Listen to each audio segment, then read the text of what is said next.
Chemical messages for homeostasis. ഈ ഒരു ചാപ്റ്ററിലെ ഒരു ഇമ്പോർട്ടൻറ്റ് ടോപ്പിക്കാണ് പ്ലാന്റ് ഹോർമോൺസ്. കാരണം ഈ ഒരു ടോപ്പിക്കിൽ നിന്ന് പണ്ടൊക്കെ ആണെങ്കിൽ ഒരു മാർക്കിന് എന്തായാലും ക്വസ്റ്റ്യൻ പേപ്പറിൽ ഉണ്ടാവാറുണ്ട്, പക്ഷേ ഒരു മാർക്കിനൊക്കെ ആയിരുന്നു വന്നുകൊണ്ടിരുന്നത്. പക്ഷേ കഴിഞ്ഞ 2 വർഷങ്ങൾ നിങ്ങൾ നോക്കിക്കഴിഞ്ഞാൽ മനസ്സിലാകും ഈ ഒരു ടോപ്പിക്കിൽ നിന്ന് 2 മാർക്കിന് 3 മാർക്കിന്, അതായത് കംപ്ലീറ്റ് പ്ലാന്റ് ഹോർമോൺസിനെ ഇൻക്ലൂഡ് ചെയ്തുകൊണ്ടാണ് ക്വസ്റ്റ്യൻസ് വരുന്നത്. അപ്പോൾ നമുക്ക് ഈ ഒരു ഒറ്റ കുഞ്ഞു വീഡിയോയിൽ നമ്മുടെ കംപ്ലീറ്റ് പ്ലാന്റ് ഹോർമോൺസ് സെറ്റാക്കാം. ഓക്കെ, അപ്പോൾ എന്താണ് പ്ലാന്റ് ഹോർമോൺസ് അല്ലെങ്കിൽ സസ്യ ഹോർമോണുകൾ എന്ന് നമ്മൾ അറിയണം. പ്ലാന്റ് ഹോർമോണുകൾ എന്ന് പറഞ്ഞാൽ ഇത്രയേ ഉള്ളൂ, സിമ്പിൾ ആയിട്ടുള്ള കാര്യമാണ്. അതായത് നമ്മുടെ പ്ലാന്റ്സിൻ്റെ ഗ്രോത്ത്, അവരുടെ വളർച്ച നിയന്ത്രിക്കുന്ന ചില കെമിക്കൽസ് ആണ്. സോ പ്ലാന്റ് ഗ്രോത്ത് ഹോർമോൺസ് എന്ന് പറഞ്ഞിട്ടുണ്ടെങ്കിൽ ചില കെമിക്കൽസ് ആണ്. ഈ കെമിക്കൽസ് എന്ത് ചെയ്യുന്നുണ്ട്? നമ്മുടെ സസ്യങ്ങളുടെ വളർച്ച നിയന്ത്രിക്കുന്നുണ്ട്. സോ സസ്യങ്ങളുടെ വളർച്ച നിയന്ത്രിക്കുന്ന ആ ഒരു രാസവസ്തുക്കളെയാണ് നമ്മൾ എന്ത് പറയുന്നത്? സസ്യ ഹോർമോണുകൾ അല്ലെങ്കിൽ പ്ലാന്റ് ഗ്രോത്ത് റെഗുലേറ്റേഴ്സ് ഓക്കെ എന്ന് നമ്മൾ പറയുന്നത്. അപ്പം ഈ ഒരു പ്ലാന്റ് ഗ്രോത്ത് റെഗുലേറ്റേഴ്സ് അല്ലെങ്കിൽ സസ്യ ഹോർമോണുകൾ നമുക്ക് മെയിനായിട്ട് 5 എണ്ണമാണ് പഠിക്കാനുള്ളത്. 5 എണ്ണം. ഓക്കെ, ഈ 5 എണ്ണം എന്ന് പറഞ്ഞിട്ടുണ്ടെങ്കിൽ ഇവരുടെ പേരിലൊന്നും വ്യത്യാസമൊന്നുമില്ല, അത് തന്നെയാണ് മലയാളത്തിലും ഇംഗ്ലീഷിലും. സോ ഫസ്റ്റ് വണ്ണാണ് ഓക്സിൻ. നമ്മൾ മലയാളത്തിലും ഇതിന് എന്താ പറയുക? ഓക്സിൻ എന്നാണ്. രണ്ടാമത്തതാണ് സൈറ്റോകൈനിൻ. മലയാളം മീഡിയത്തിൽ എനിക്ക് തോന്നുന്നു സൈറ്റോകിനിൻ എന്നാണ് എഴുതിയിരിക്കുന്നത്, ആ ഒരു വ്യത്യാസമേ ഉള്ളൂ. മൂന്നാമത്തതാണ് ജിബെർലിൻ. നാലാമത്തതാണ് എബ്സിസിക് ആസിഡ്, അതിനെ നമ്മൾ ഷോർട്ടായിട്ട് ABA എന്ന് എഴുതുന്നുണ്ട്. അഞ്ചാമത്തതാണ് എത്തിലീൻ. ഓക്കെ, ഇതിൽ നിങ്ങൾക്ക് വളരെ സിമ്പിളായിട്ട് പഠിച്ചു വെക്കാൻ പറ്റുന്ന 2 ആൾക്കാർ അല്ലെങ്കിൽ ഓർത്ത് വെക്കാൻ പറ്റുന്ന 2 ആൾക്കാരാണ്. ഒന്ന് നമ്മുടെ എത്തിലീൻ. കാരണം ഈ എത്തിലീനെ കുറിച്ച് ആലോചിക്കുമ്പോൾ തന്നെ നമ്മുടെ പഴങ്ങളെ പഴുപ്പിക്കുന്ന ഹോർമോണാണിത്. ഒരേ ഒരു വാതക രൂപത്തിലുള്ള ഹോർമോണാണ്. ഫ്രൂട്ട്സിന് റൈപ്പനിങ്ങിന് സഹായിക്കുന്നുണ്ട്, അതേപോലെ തന്നെ പഴുത്ത ഇലകളും പഴങ്ങളും കൊഴിഞ്ഞു വീഴാൻ സഹായിക്കുന്നുണ്ട്. ദെൻ എബ്സിസിക് ആസിഡിലേക്ക് വരുന്ന സമയത്ത് ഇതൊരു നമ്മുടെ ഗ്രോത്ത് ഇൻഹിബിറ്റ് ചെയ്യുന്ന, ഗ്രോത്ത് വളരാൻ സമ്മതിക്കാത്തൊരു ഹോർമോണാണ്. ഓക്കെ, ഒരു ഗ്രോത്ത് ഇൻഹിബിറ്ററാണ്. അതായത് സാധാരണ നമ്മൾ എപ്പോഴാണ് ഒരു പ്ലാന്റ് ഗ്രോ ചെയ്യുന്നു എന്ന് പറയുക? നമ്മുടെ സീഡ് എന്ത് ചെയ്യണം? ഇതിൽ നിന്ന് ഇങ്ങനെ പൊട്ടി നമ്മുടെ റൂട്ടും സ്റ്റെമ്മും എല്ലാം വരണം അല്ലേ? പക്ഷേ ഈ എബ്സിസിക് ആസിഡ് എന്ത് ചെയ്യും?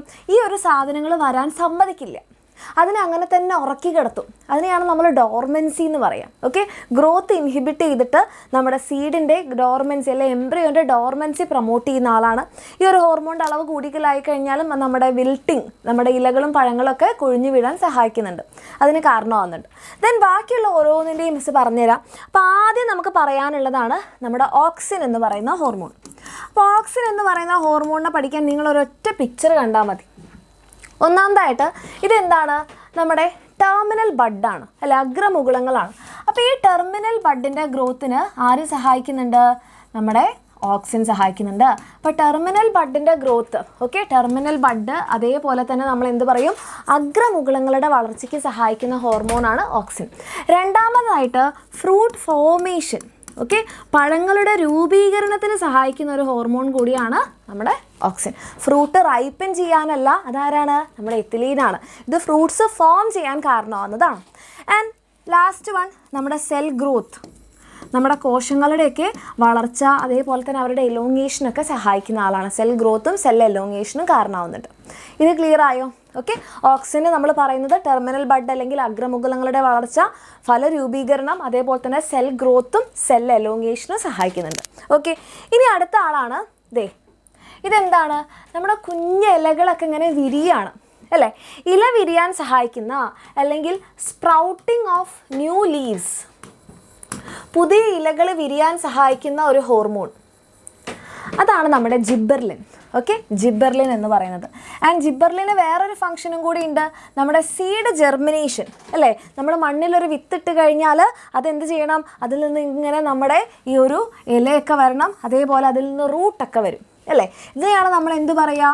സീഡ് ജെർമിനേഷൻ എന്ന് പറയുക. സീഡ് ജെർമിനേഷൻ അല്ലെങ്കിൽ വിത്ത് മുളയ്ക്കുക. അപ്പോൾ വിത്ത് മുളയ്ക്കാൻ സഹായിക്കുന്നത്, പുതിയ ഇല വിരിയാനൊക്കെ സഹായിക്കുന്ന ആളാണ് നമ്മുടെ ജിബെർലിൻ. ആൻഡ് നമ്മുടെ വേറൊരാൾ, ഇത് നിങ്ങൾക്ക് വളരെ സിമ്പിളായിട്ട് പഠിക്കാൻ പറ്റും, സൈറ്റോകൈനിൻ.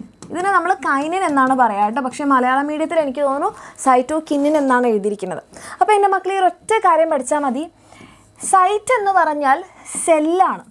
സെല്ലിനെ മലയാളത്തിൽ നമ്മൾ എന്ത് പറയും? കോശം എന്നാണ് പറയാം. റെഡി? ഇനി കൈനിൻ എന്ന് പറഞ്ഞാൽ കൈനസസ് എന്ന് പറഞ്ഞ വാക്കിൽ നിന്നാണ് ഇത് വന്നിട്ടുള്ളത്. കൈനസിസ്. കൈനസിസ് എന്ന് പറഞ്ഞാൽ വിഭജനം എന്നാണ് അർത്ഥം. വിഭജനം. അപ്പോൾ സൈറ്റോകൈനൻ എന്ന് പറഞ്ഞാൽ എന്തായിരിക്കും? സെൽ ഡിവിഷന് സഹായിക്കുന്ന ആളാണ്, സെല്ല് വിഭജിക്കാൻ സഹായിക്കുന്ന ആളാണ്. ഓക്കെ, അപ്പോൾ ഇയാളുടെ മെയിൻ എന്താണ്? സെൽ ഡിവിഷനാണ്. പിന്നെ 3 വേറെ സെല്ലുകളുണ്ട്. ഒന്ന് സെൽ ഡിവിഷൻ, കോശ വിഭജനം, രണ്ടാമത്തത് സെൽ ഗ്രോത്ത്, കോശ വളർച്ച, മൂന്നാമത്തത് സെൽ ഡിഫറൻസിയേഷൻ, കോശ വൈവിധ്യവൽക്കരണം.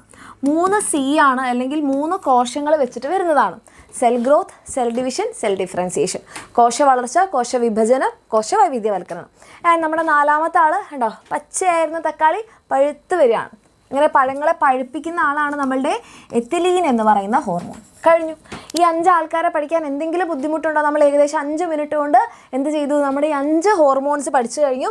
അപ്പോൾ നോക്കിയേ മക്കളെ, ഓക്സിൻ എന്താണ്? കോശ വളർച്ചയുണ്ട്, കോശ ദീർഘീകരണമുണ്ട്, അഗ്രമുകുളത്തിൻ്റെ വളർച്ച അല്ലെങ്കിൽ ഫലരൂപീകരണം, ഫ്രൂട്ട് ഫോർമേഷൻ ഉണ്ട്. Okay, cell growth, cell elongation, fruit formation, terminal ബഡിൻ്റെ ഗ്രോത്ത്.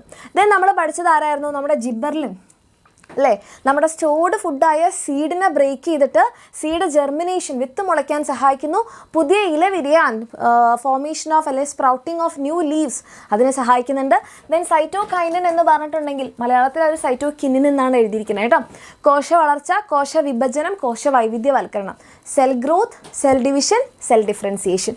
ദെൻ നമ്മുടെ അബ്സസിക് ആസിഡ്, ഭ്രൂണത്തിൻ്റെ സുപ്താവസ്ഥ എന്ത് ചെയ്യും? ഭ്രൂണത്തിനെ, എംബ്രിയോനെ പുതിയതായിട്ട് ഇങ്ങനെ മുളയ്ക്കാൻ സമ്മതിക്കില്ല, ഡോർമൻസിയിൽ തന്നെ നിർത്തും. ദെൻ പാകമായ ഇലകൾ അല്ലെ, റൈപ്പൻഡ് ഫ്രൂട്ട്സും ലീവ്സും കൊഴിഞ്ഞു വീഴും. ദെൻ ലാസ്റ്റ് എത്തിലീൻ ഫലങ്ങളെ പഴുപ്പിക്കുന്നു. അതേപോലെ തന്നെ ഇതിൻ്റെ അളവ് കൂടിക്കഴിഞ്ഞാൽ പഴുത്ത ആൾക്കാർ കൊഴിഞ്ഞു വീഴും. ഓക്കെ, ഇതാണ് നമ്മുടെ 5 പ്ലാന്റ് ഹോർമോൺസ്. ഇതെൻ്റെ മക്കൾക്ക് എല്ലാവർക്കും ക്ലിയർ ആയി എന്നുണ്ടെങ്കിൽ നിങ്ങളെല്ലാവരും എന്ത് ചെയ്യുക? കമൻറ്റ് ചെയ്യുക. ആൻഡ് ഒരൊറ്റ കാര്യം കൂടി, ഇതൊരു രസകരമായ കാര്യമാണ്. നിങ്ങൾക്ക് ഇതിൽ ഏത് ഹോർമോണാണ് മിസ് പ്ലാന്റ് ഹോർമോൺസ് എന്ന് പറയുമ്പോൾ അതിൻ്റെ ഫംഗ്ഷൻ അടക്കം നിങ്ങൾക്ക് ഏത് ഹോർമോണാണോ ഓർമ്മ വന്നത് എന്നുള്ളത് എൻ്റെ മക്കൾ കമൻറ്റ് ചെയ്യുക. അങ്ങനെ കമൻറ്റ് ചെയ്ത് കഴിഞ്ഞാൽ നിങ്ങളിത് ഒരിക്കലും മറക്കുകയില്ല. ഓക്കെ.